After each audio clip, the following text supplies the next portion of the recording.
This video is sponsored by Squarespace, the all-in-one platform to build a beautiful website, portfolio, or online store. Hi, hello. Welcome back to yet another gouache portrait painting video. I hope you guys aren't sick of these. Today's a special one as it's the artwork I created for the packaging of my brush set. I used the brushes from the set to create this piece and I was really happy with how it came out. So let's talk about it. Here is the palette of colors I used. These are all traditional gouache, so they reactivate with water, and I just keep them in this airtight palette. I will have a link to all of the materials below. Here's the reference. You can see the subtle play of warm and cool. I wanted to play with warm and cool colors for this one. I thought the contrast of the two would be visually striking on the packaging, and I also wanted to include some little lavender moments in the painting to reflect the brushes themselves. I sketched the portrait with a light watercolor pencil, and then I used the 1-inch flat brush and some water to sort of tone the portrait. I then went in with our number 6 round brush to indicate some of the darkest elements with a mixture of ultramarine blue and burnt umber, which, as I've said before, creates a really lovely black.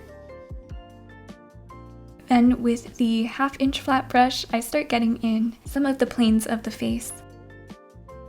Skin tones are almost always a mix of red, yellow, blue, and white in different ratios. I'm constantly asking myself while painting, is this area redder than this area? Or is it more yellow, or is it bluer, cooler? And then I subtly adjust my mixes accordingly. In this video, I'm actually using the sample brushes, so the contrast band on the handle is a little more blue than what they end up being on the finished brushes that you've seen me use recently. But these brushes are identical in every other way. I filmed this a few months ago before the finished brush sets became available.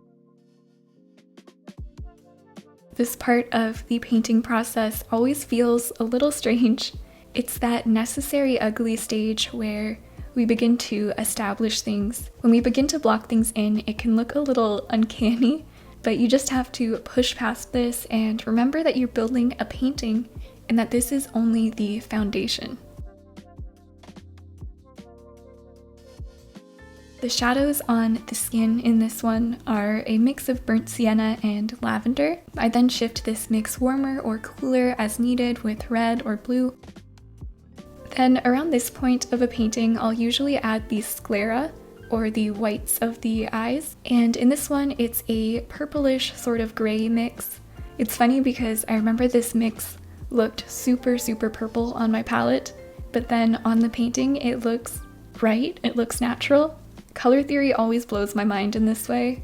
Understanding color is a long journey. I still have a long way to go. I often get questions about color and color theory, you know, how I choose my colors, how I know what colors to put where, and I do want to make an entire video on it, but what I can suggest to you for now is to start really paying attention to the colors around you in the real world. So when you're on the bus or walking outside, pay attention to the colors. What colors are certain shadows? Are they warm or cool? What color is a leaf when you're looking down at it versus when sunlight is passing through it?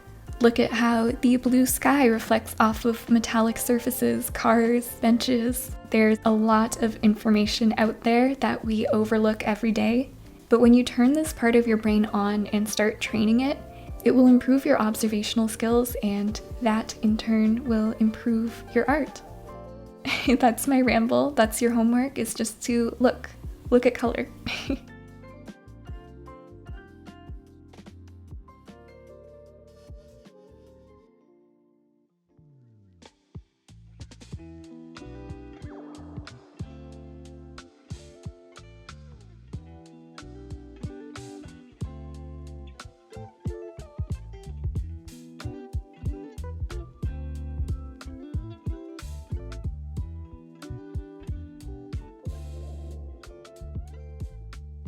So I continue to build up the portrait with larger brushes first and then smaller brushes.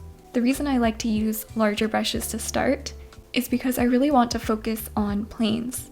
because if you have a large plane and you're using a small brush to describe that large plane, those small brush strokes are actually going to trick our brains into seeing a bunch of tiny plane shifts.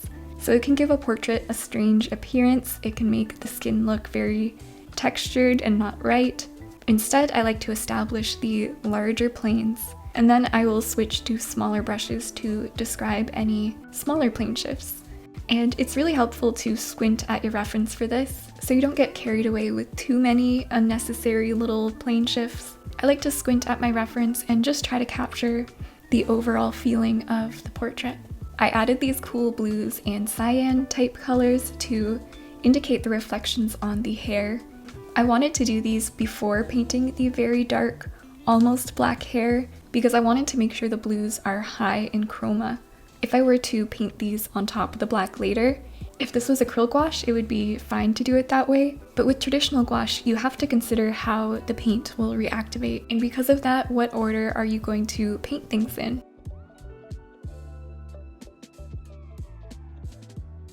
I didn't want this portrait to be too blended. I wanted the brush strokes to be very apparent because I really wanted to highlight the brushes, as this is the box artwork for the brush set. And this meant that I had to be very, very careful not to overwork the painting. I had to be extra mindful of my brush strokes and where I place them.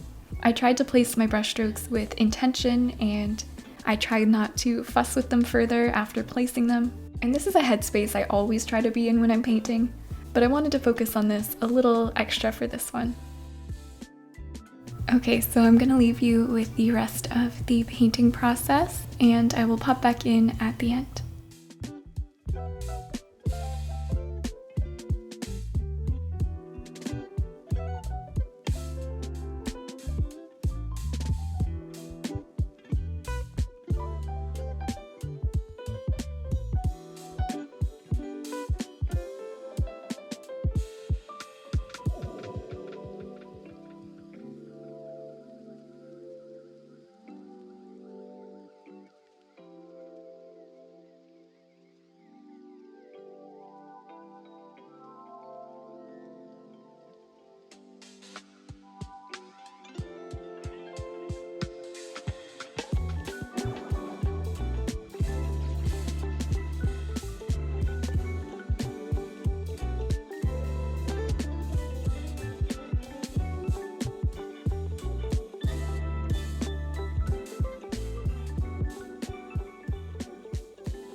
So this is how the painting came out. I was happy with how it felt loose and soft, and how the brushstrokes are very apparent, that even if you didn't watch this process, you could almost imagine the painting process. I ended up adding some extra big brushstrokes around the portrait for the final box artwork.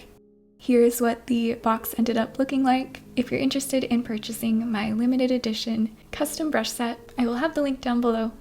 Now I would love to thank the sponsor of today's video, Squarespace. As a self-employed artist, having a professional online presence is crucial, and Squarespace makes it incredibly easy. Their all-in-one platform allows me to showcase my work beautifully and even sell my art directly to my viewers like you guys. What I love most about Squarespace is how user-friendly it is. You don't need any coding knowledge to create a stunning website. Their visual design tools offer a wide range of modern and intuitive options, allowing you to craft an online aesthetic that truly represents your brand. For those of you that want to sell artwork or creative services, Squarespace's online store feature is a game changer. Whether you're offering original paintings, prints, or commissions, they provide all the tools you need to start selling online effortlessly. And Squarespace has super flexible payment options. They offer various ways to accept payments, including major credit cards, PayPal, and Apple Pay. This makes it super convenient for my customers to purchase my artwork, no matter their preferred payment method. Plus, their system has features that can automatically handle taxes and shipping calculations, which saves me a lot of time and hassle. Squarespace has truly transformed how I present my art online. I've been using it for over a year now, and I'm still loving it. It's allowed me to create a hub for all of my work and to drive my business through sales, which is